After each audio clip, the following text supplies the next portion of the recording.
ஒரு அழகான காட்டில் அனைத்து பறவைகளும் கூட்டம் கூட்டமாக மிகவும் மகிழ்ச்சியாக வாழ்ந்து வந்தன. பெரிய பறவைகள் அனைத்தும் இரை தேடச் சென்றாலும் இந்த இளம் வயது பறவைகள் கூட்டமாக சேர்ந்து ஆடிப்பாடி மகிழ்ந்து கொண்டாடி கொண்டிருந்தன. அப்படி இருக்கையில் அங்கு இருந்த குட்டி பறவைகளில் ஒரு இளம் வயது மயிலும் இருந்தது. அந்த இளம் மயிலானது கத்தும் சத்தத்தை கேட்ட அனைத்து பறவைகளுக்கும் எரிச்சல் உண்டாயிற்று.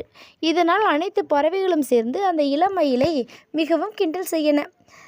இதனால் வருத்தமடைந்த அந்த இளமயிலானது, நம்மை அனைத்து பறவைகளும் மிகவும் மட்டம் தட்டி பேசுகின்றனர், இதனால் எனக்கு மிகுந்த மன உளைச்சல் உண்டாகிறது என்று நினைத்து ஒரு வயதான புறாவிடம் சென்று இதனை கூறியது.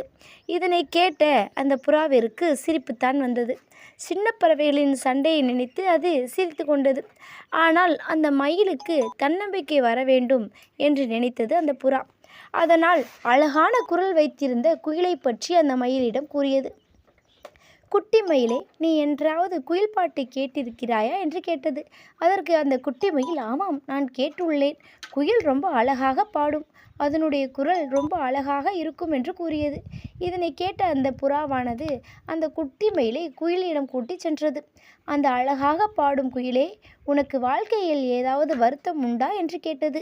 உடனே அந்த குயில் கூறியது, அழகாக பாடு என்ன பயன்? என்னால் வேகமாக நடனமாட முடியாது, வேகமாக ஓட முடியாது, பறந்து இரை தேட முடியாது, வேகமாக என்னோட உருவம் வேறு சின்னது என்று தன்னுடைய குறைகளை அடுக்கிக் கொண்டே போனது. இதனை கேட்ட புறா கூறியது, பார்த்தியா, குரல் நல்லா இருந்தா அனைத்தும் நல்லா வாழலாம் என்று நினைத்த நீ, ஆனால் குரல் நல்லா இருக்கின்ற இந்த பறவையே மிகவும் வருத்தத்தில் தான் உள்ளது. உனக்கு அதுபோல் வாழ வேண்டுமா என்று கேட்டது. இதனை கேட்ட குட்டி மயிலுக்கு நல்ல குரல் மேல் இருந்த ஆசையே போய்விட்டது.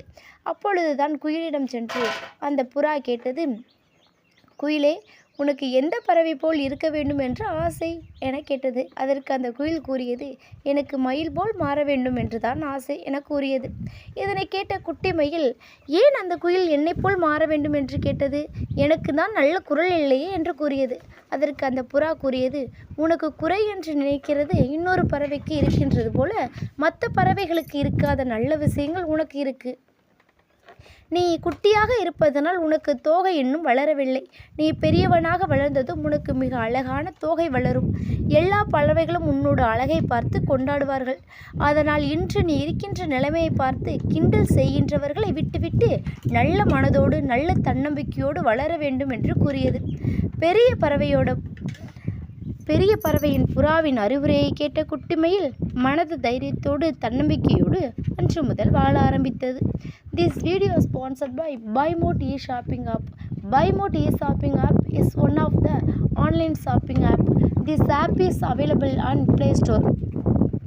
உங்களுக்கு வேணும்னா லிங்க் டிஸ்கிரிப்ஷனில் இருக்குது. இந்த ஆப் மூலமாக நம்ம மளிகை பொருட்கள், அப்புறம் வீட்டுக்கு தேவையான, குழந்தைங்களுக்கு தேவையான எல்லா பொருட்களும், அப்புறம் நம்மளுடைய காஸ்மெட்டிக்ஸ் எல்லாமே பர்ச்சேஸ் பண்ணிக்கலாம். இந்த ஆப் மூலமாக நீங்கள் பர்ச்சேஸ் பண்ணுறதுனால நிறையா பெனிஃபிட்ஸ் கிடைக்கும். நீங்கள் போய்ட்டு உங்களுக்கு லிங்க் வேணும்னா டிஸ்கிரிப்ஷனில் இருக்குது, லிங்க்கை டச் பண்ணுங்கள், ஆப்பை இன்ஸ்டால் பண்ணுங்கள், பர்ச்சேஸ் பண்ணுங்கள், ஹாப்பியாக இருங்க.